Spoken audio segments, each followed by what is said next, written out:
2 దశాబ్దాల సుదీర్ఘమైన రాజకీయ జీవితం వల్లభనేని వంశీది. ఆయన 2004లో విజయవాడ పార్లమెంటు టికెట్ ఆశించారు. కానీ టీడీపీ నుంచి అశ్వినీదత్ దక్కించుకున్నారు. వంశీ ఆ ఎన్నికల్లో పార్టీ తరపున ప్రచారం చేసి పెట్టారు. ఆయనలోని డైనమిక్ నేచర్ని గమనించిన టీడీపీ పెద్దలు 2009లో అదే విజయవాడ ఎంపీ టికెట్ ఇచ్చారు. కానీ ఓటమి పాలయ్యారు. ఈ 2 సార్లు కాంగ్రెస్ తరపున లగడపాటి రాజగోపాల్ ఎంపీగా గెలిచారు. ఇక 2014లో ఆయనకు గన్నవరం అసెంబ్లీ టికెట్ ఇస్తే మంచి మెజారిటీతో గెలిచారు. 2019లో వైసీపీ ఊపులో సైతం ఆయన తన సీటును నిలబెట్టుకుని శభాష్ అనిపించుకున్నారు. ఇన్ని చేసిన ఆయన 2019 తర్వాత వైసీపీలో చేరడమే రాజకీయంగా తీసుకున్న రాంగ్ డెసిషన్ అని ఆయన గురించి తెలిసిన వారంటారు. అయితే అప్పటికీ అది కరెక్ట్ డెసిషన్ అనేవారు లేకపోలేదు.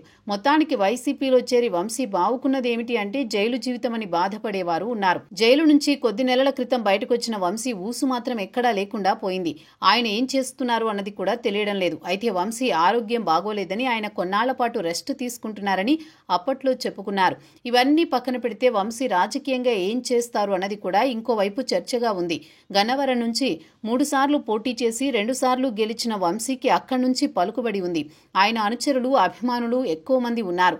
వైసీపీ కూడా గన్నవరం ఇన్ఛార్జి విషయంలో వంశీనే అనుకుంటూ ముందుకు సాగుతోంది. ఇక చూస్తే వంశీ ఏకంగా 3.5 నెలల పాటు జైలు జీవితం అనుభవించారు. ఈ సమయంలో ఆయన అనారోగ్యం పాల్పడ్డారు.